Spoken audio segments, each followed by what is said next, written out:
Yeah, that's recording. That's going in the bloopers. Oh, I forgot there's a blooper reel.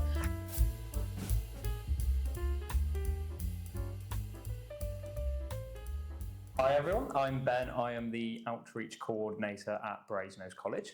And hello everybody, I'm Megan. I'm the Access Officer here at Jesus College. I graduated from Oxford a couple of years ago with a history degree. And I graduated the same time as Megan with a psychology degree. And there's a lot of interest among prospective applicants about what an Oxford interview looks like. And we both have a lot of experience with Oxford interviews, but I have no experience with a history interview, and Meg has no experience with a psychology interview. And generally the interviews are very much not about what you know, but how you work through a question. So we thought it'd be fun to just give each other some questions in psychology and history and just see how we do. So should we just dive into it? Let's go for it. Cool. Right. So psychology as a STEM degree, in a STEM interview, it is very, very common that they're going to give you something to look at, be that some data or a resource of some kind. So I've brought this over as well. And this is 6 very posed facial expressions. And just as a bit of fun at the start, I want you to tell me what emotions you think each face represents there. Okay, so I'm going to start from the top left and go along the top and then along the bottom. I would say number 1, disgust. Number 2 is interesting. My natural reaction is that there's something disingenuous to it. It's a little bit of a Joker smile, but it looks like happiness. Number 3, sadness.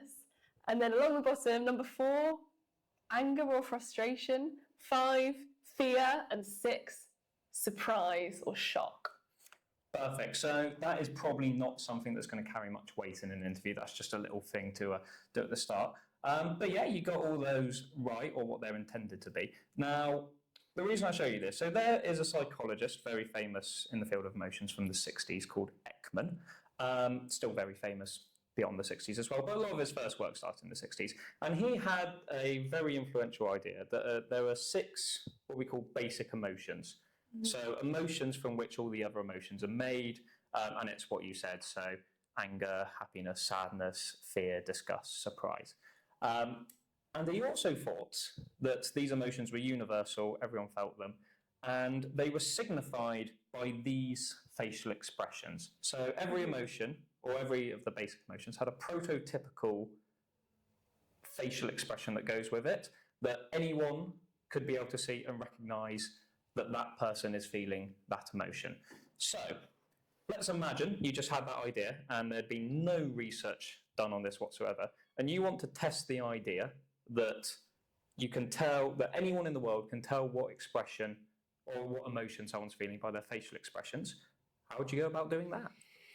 Okay, so I guess what this question is sort of thinking about, what it brings up for me, is that we want to test sort of if people from different cultural backgrounds can still recognise these key emotions despite coming from different cultures. There are a couple of methodological issues that are cropping up for me immediately, but if I just bring through my basic idea of how you test this, which would be to ask people from, all different areas of the globe to have a look at the same sets of images and to label those different emotions, right? Just like you asked me to do at the start, like look at the pictures, what emotion is each one representing? Some issues that come up for me immediately. First of all, an issue of language, right?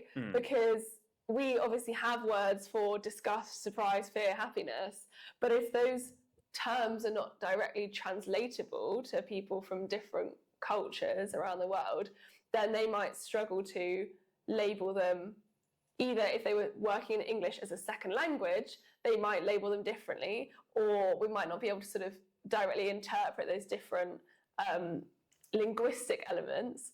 But the other thing is, with increased globalization, you're going to have some problems in that media is increasingly distributed quite equally across the world, and of course there are going to be many pockets and examples and instances of the world where that kind of media is not globalized, but if everyone's watched the same Netflix shows or whatever, then that potentially have maybe Eurocentric or Western-centric actors in them, for example, that you're used to those facial expressions coming across in TV or film or that kind of thing, then that might not be a very fair test of people being from different cultures if actually bits of culture are quite globalized. Yeah, absolutely. So you've preempted probably the next thing I was going to say there. So we'll talk about the globalization in just a second, and then a bit later we'll talk more about some methodological issues there. But the very basic idea is, give people that and ask them to match the emotions across different countries. And there's been a lot of research that's done exactly that. Again, a lot of the research originally was from around the 60s or so. For the life of me, I couldn't find a paper online that had a good graph from the 60s to show that. So we've got a bit more of a modern one. So we've got 2018. Ekman was a Western man. So we've got a relatively Western culture. I say relatively, a Western culture. We've got Dutch. And then we've also got, slightly further afield, we've got Indian as well. So this has been tested on lots of countries, but this one's just looking at India and the Netherlands here. And then basically, so mean acceptance rating, they were asked to do the thing. The closer they are to 1 is basically the better they are at it. If you're 1, then everyone always gets the right answer. So looking at this graph, do you think that it supports Ekman's idea that it's pretty universal? Well, first, a quick question.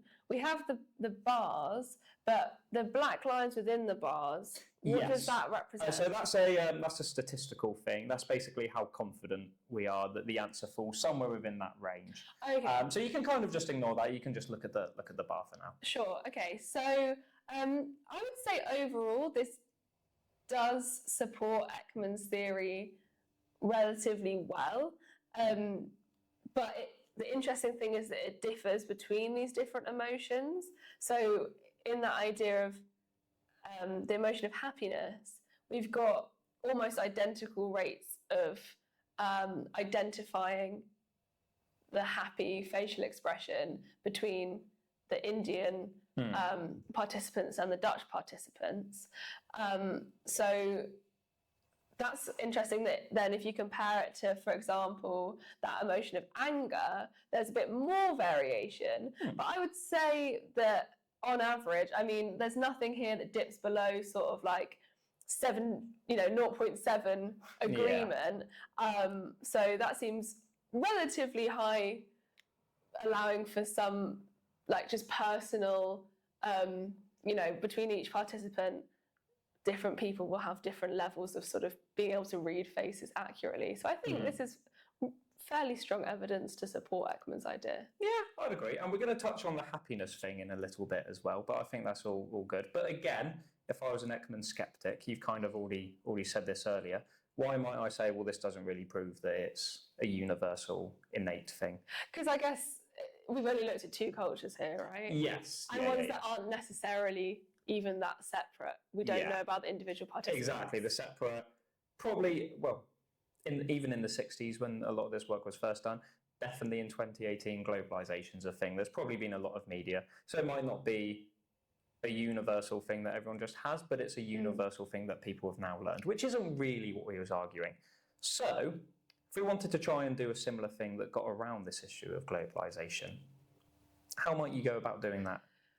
Yeah, so I mean, one kind of extreme answer to that, I guess, might be we've got to find an uncontacted tribe and ask them, right? But I think that's going to bring up some issues if we take it to an ethical panel. So let's maybe discard that like dream scenario, finding some people who have had no contact. It's funny you should say that. Oh, yeah. So that's where we're going to go next. Oh, okay, sure. Let's look at some isolated tribespeople and how they respond to this. Cool. So this is a very similar study that was done by Nelson and Russell in 2013. This wasn't actually part of their experiment, but they were looking at a lot of all the other data that other people have done. And you can see, so we're looking at literate Western cultures, literate non-Western cultures, and then isolated cultures as well. Now, you said about the ethical thing, and that's one of the things that the people doing these are actually really quite good at, is they do integrate themselves. They ask for permission from like the leader or the council of whatever tribe they're talking to, and they do spend time integrating and learning the language. But if you were to look at this, do you think these results support Ekman's idea?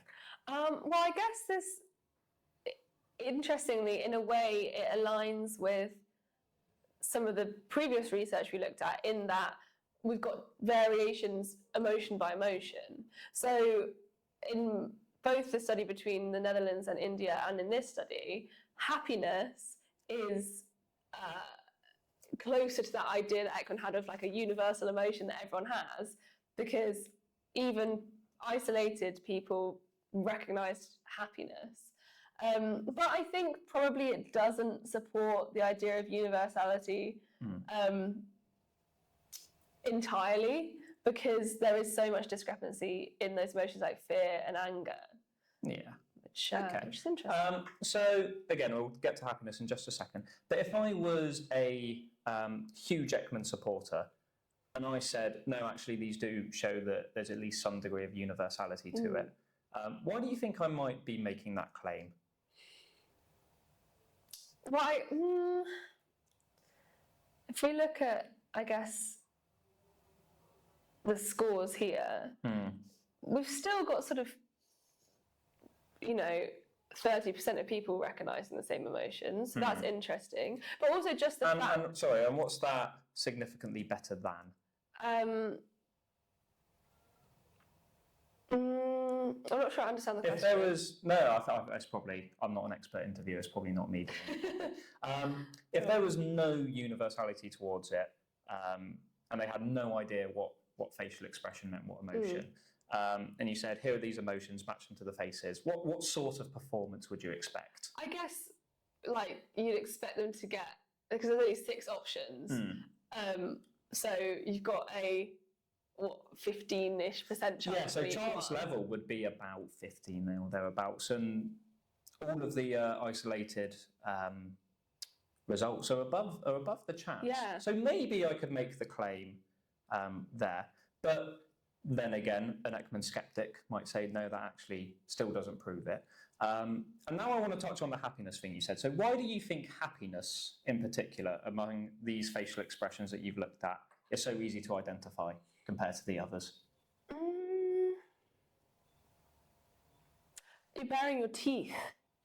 That's what it brought up for me. Is like almost on, like if we were to observe a species other than human, and we were looking for an emotion in like chimpanzees or whatever, the clearest sign of emotion we would be able to see would be if you could see their teeth or not. Yeah, I suppose so. But then again, some animals do bare their teeth if they're angry at you as well. Yeah. But how does happiness as an emotion compare to all these other ones? Right. I guess it's the most positive one. Yeah, so it's definitely the most positive. Are any of the others? Surprise could go either way, but other than that, it's all negative. Yeah, emotions. so I suppose happiness is kind of the only unambiguously positive emotion. And then if we look at those facial expressions. Yeah, it's it does stand out as the only positive one. Yeah, so the happiness is just probably, only one that is positive. There's only one expression that looks positive. That one's probably quite easy to match. And then the others, I suppose you could just do a process of elimination and get through them one by one, and then that would bring you quite above chance levels. Yeah. So all good ideas. Final thing, just to touch on really quickly before we wrap up there. With this whole thing of here are these faces, tell me what emotion, here are these emotions, match them. Some people might say that's just a bad way of testing this idea anyway. So why might that be? Why would it be a bad idea to test it in this way? Why is this probably not the best way to do it? I guess you never see in isolation a still photo of a person. Usually, if you're interpreting someone's emotions face to face, like a real emotion, you wouldn't see it in that way. So when you say just, yeah, do you want to go on that a little tiny bit more? So, if you were to ask someone to interpret emotions from an actual person face to face, you don't just get a still, you get the whole movement. So the face is dynamic. Yeah. Absolutely, that's one thing. What else can you see in normal face-to-face communication? The rest of their body language. Yeah, the rest of the body. And there's been a lot of studies where the meaning of the facial expression entirely changes depending on what body you superimpose over it. Mm-hmm. Cool. So there's a lot more that we could go into if we wanted to and we had the time, but I think we'll wrap up there for the sake of this. I would say, for someone who has no psychology experience, you did very, very well. And again, the main thing is that you talked through a lot of your ideas. I probably, in a real interview, I would be better at wording questions, but you seem to tackle them really well. You thought through your ideas.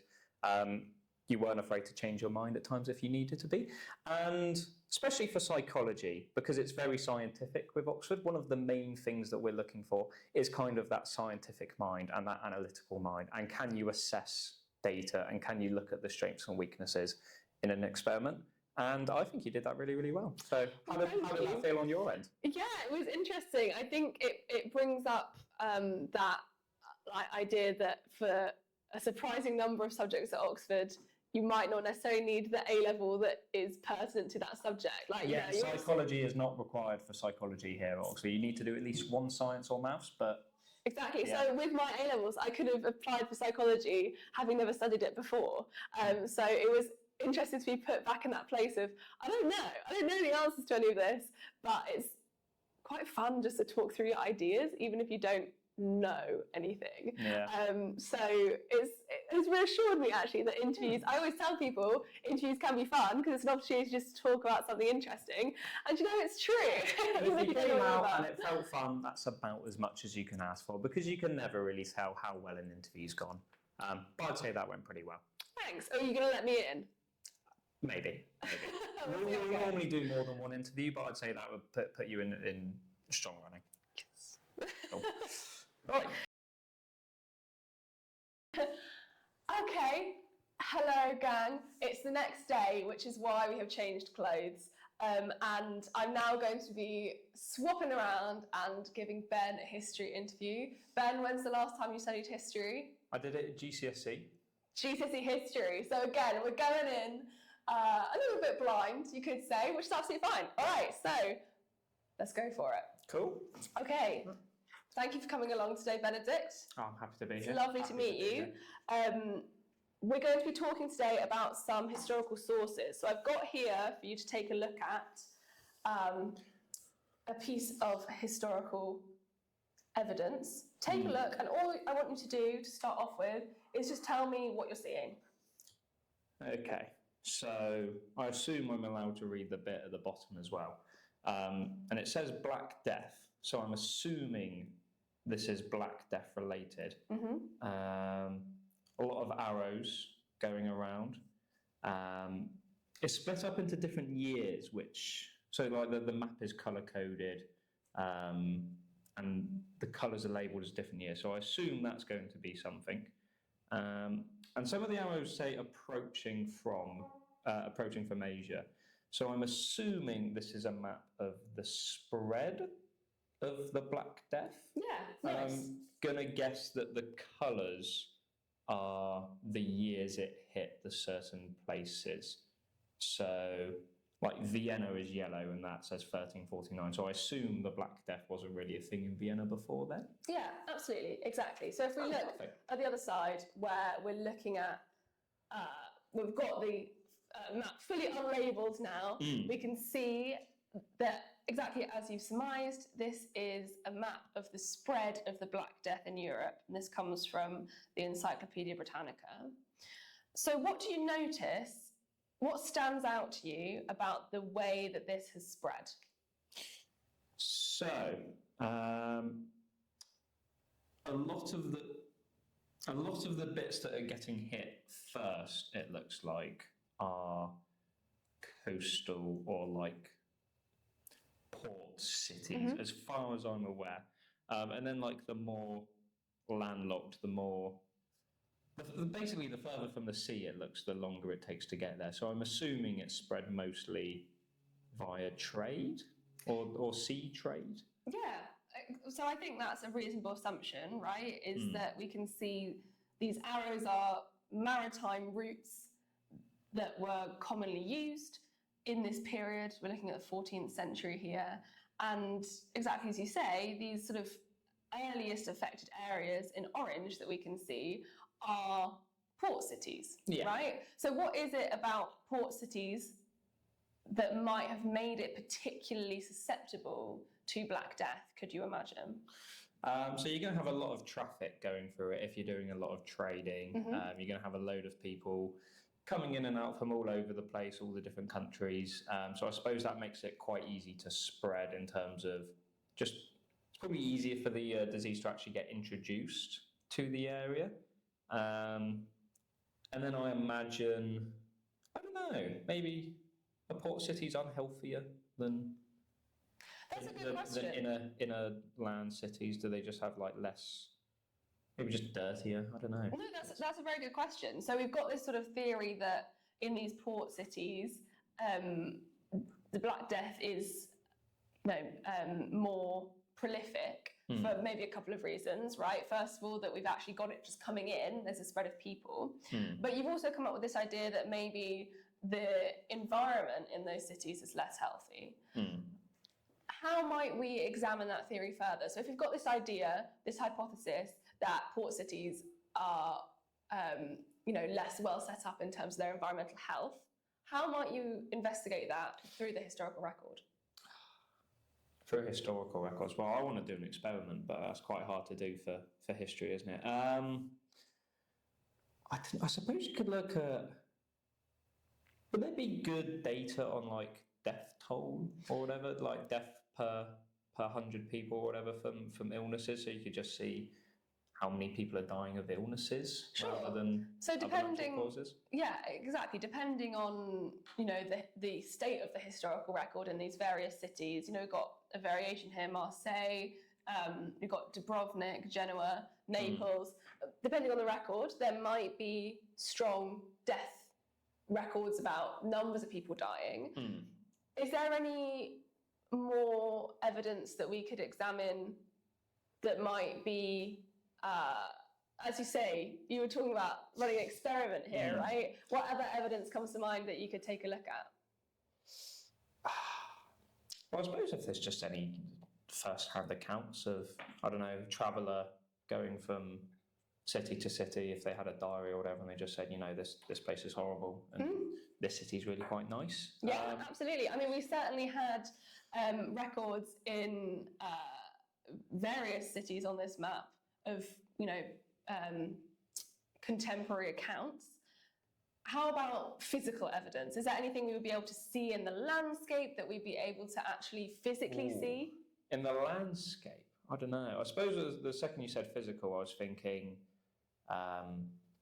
maybe just like traces of the infrastructure, what they were like there. Maybe there's like, less hospitals, less access to clean water, stuff like that.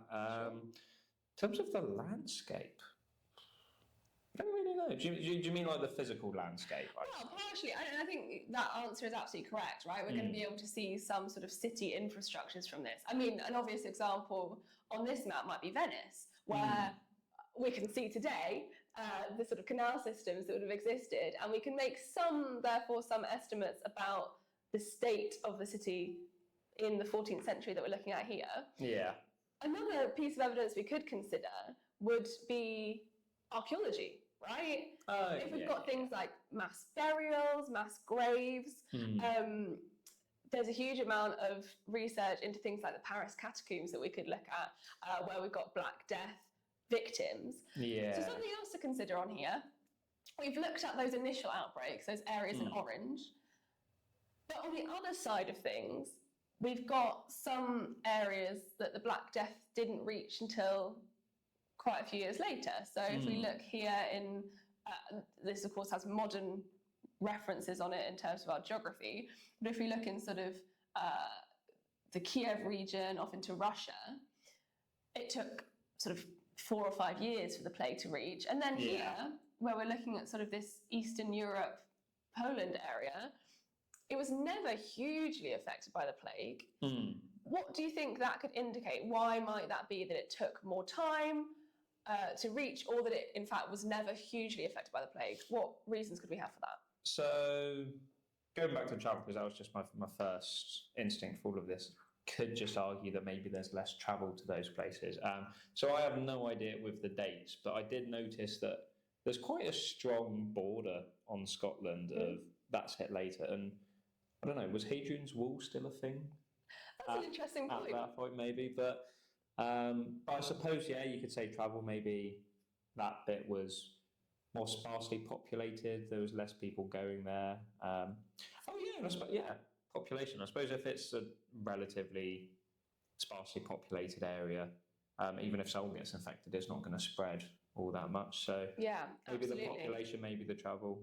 But then there were also, I was going to say it's like the more northern bits where it's colder and maybe the Black Death doesn't survive very well in the cold. But then there are bits that are affected. No, I think that's a reasonable point. Oh wait, no, hang on. Yeah, that's 50. Okay, yeah. There's some colour shades that are relatively similar here that I was getting slightly confused. Yeah, so I suppose you could say the colder. Maybe it's harder just to survive there. Yeah, so I think we can think about approaching this from a history of medicine perspective, which is what I find interesting. Thinking about the actual functioning of that particular disease.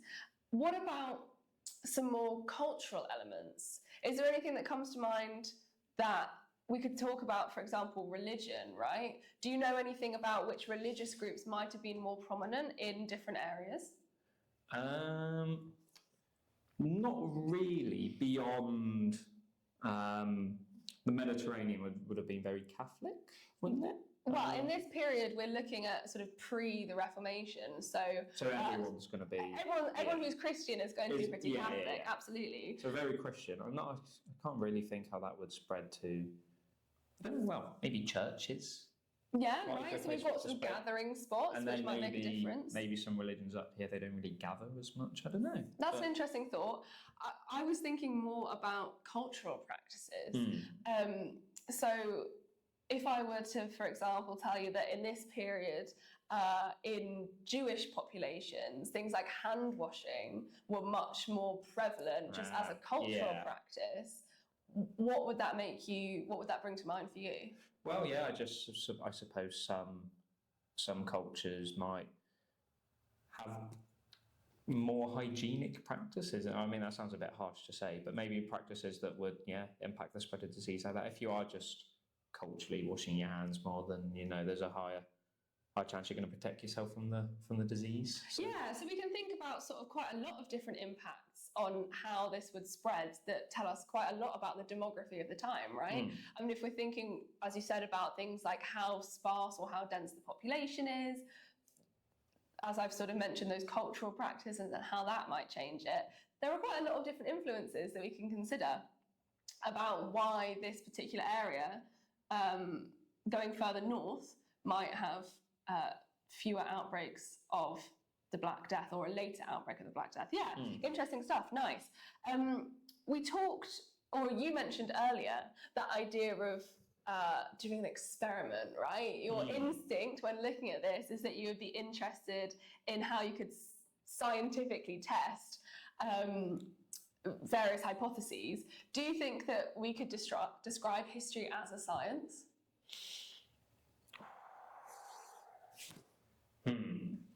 Think about your definition of a science. How would you define that word? So science, it's just something where you can follow the scientific method, is it? Of get some evidence, have a hypothesis, find some evidence, or do some sort of experiment, test that hypothesis, and then you can never prove something with science.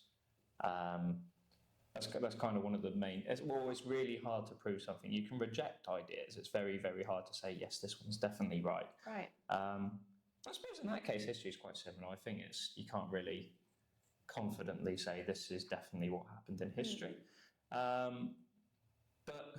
Yeah, can you do experiments in history? I'm not really sure. I guess something else that is quite important in the historical method is, in the scientific method, is replicability, right? Being able to say, here's an experiment I've done and I can replicate it. Do you think that could follow through to historical methodology? I feel like less so, because I feel like it's more down to how you interpret it, isn't it? Because you can, I mean, everyone can go and look at the same thing, but not everyone's going to have the same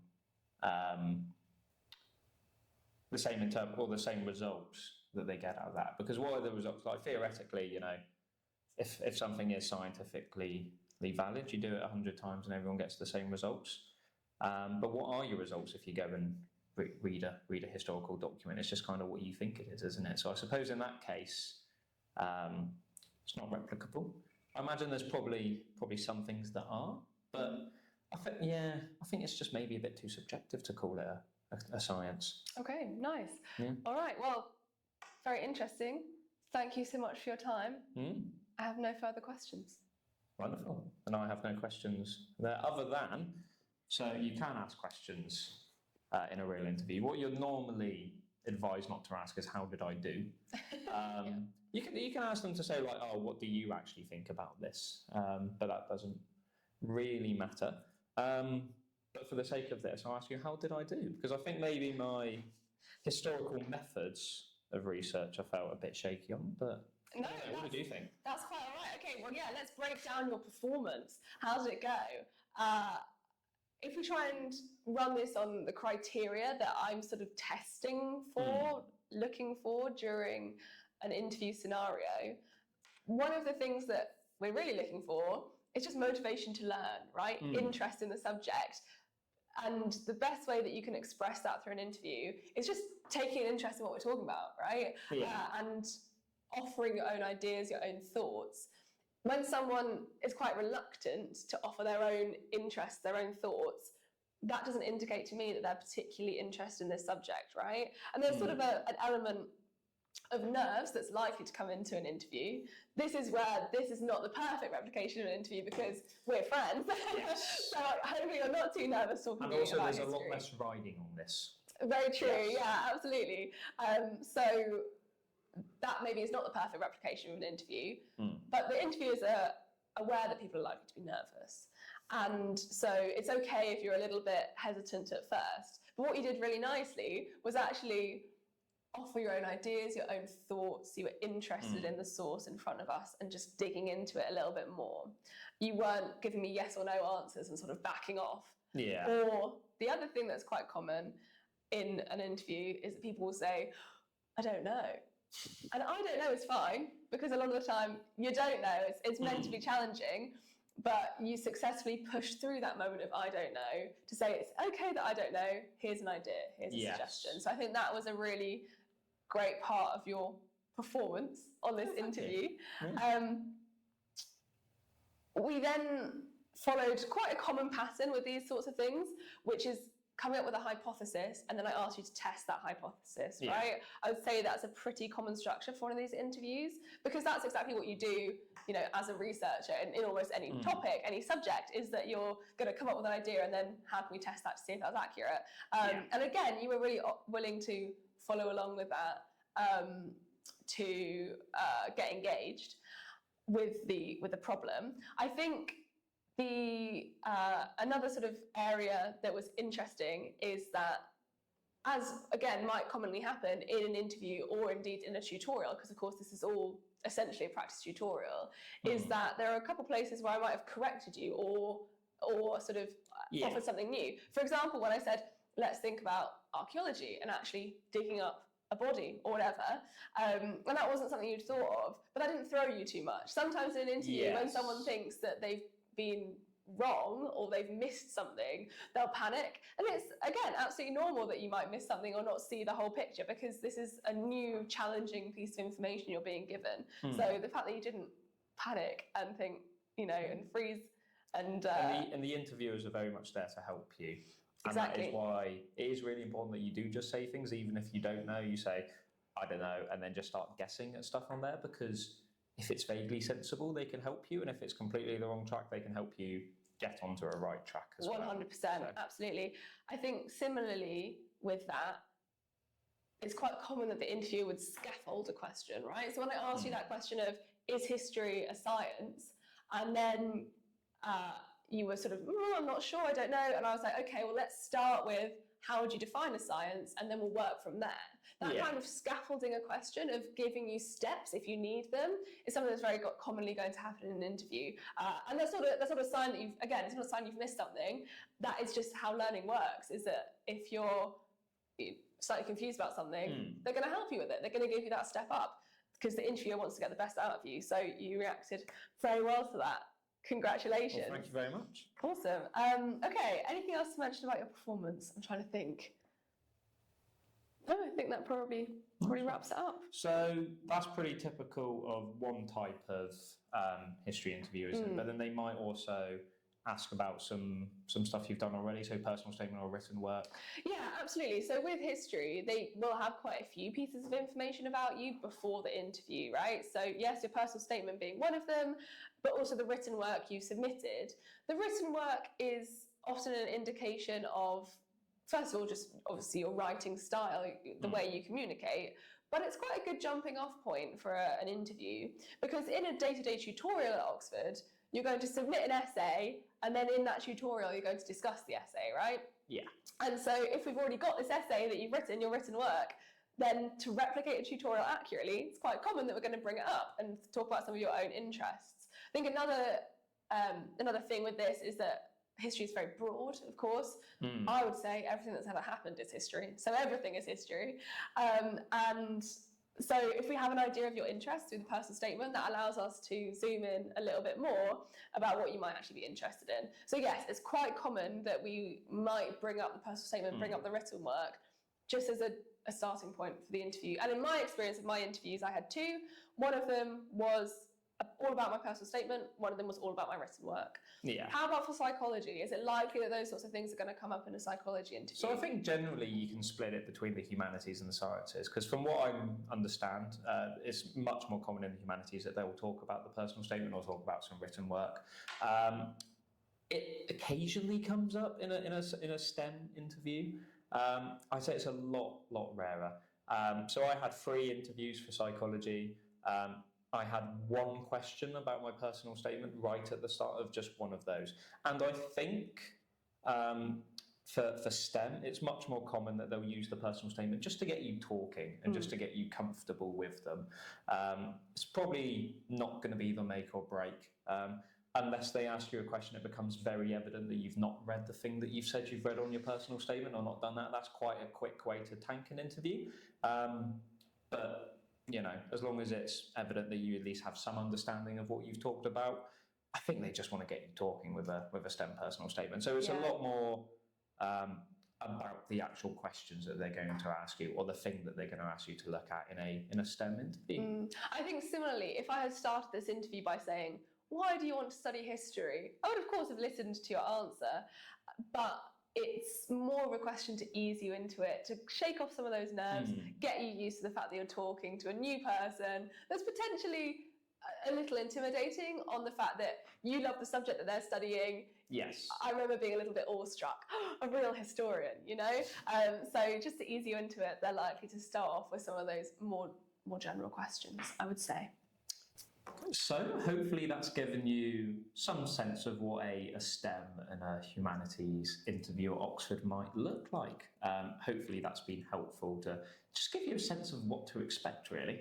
I think the key thing that I would always say about interviews, and hopefully you could see this as we've been talking today, is that they're quite fun. And that can sound a bit unlikely, or it can sound like I'm a massive nerd for enjoying an Oxford interview. But actually, this is an opportunity to talk about a subject you find really interesting, to discuss it with someone who's a total expert in the topic and is likely to have a lot to offer you. And if you can go into it with the mindset of, it's not just me choosing them, it's them choosing me. It's a two-way system, right? Equally, you have to enjoy this style of learning, this tutorial, one-on-one style of learning, as much as they have to think this is something that would suit you. So if you can go in with that positive mindset of actually just trying to enjoy it, learn something from it, That's a good way to start. Yeah, and almost like across the board, everyone is terrified going into their first interview. But by the time you're done with them, hopefully you're feeling quite good about it. It's always impossible to actually tell how an interview's gone from an admissions point of view, but if you come out of it thinking that was relatively enjoyable, that's about as much as you can ask for. So yeah, that's kind of it. Thanks for watching. Jesus College YouTube and Brasenose College YouTube also have lots of other videos on interviews and just every kind of step of the admissions pathway. So if you're thinking about Oxford, if you thought this has been fun and you just want to learn more, check out those. But yeah, thanks. Bye. Good. I feel like such a YouTuber.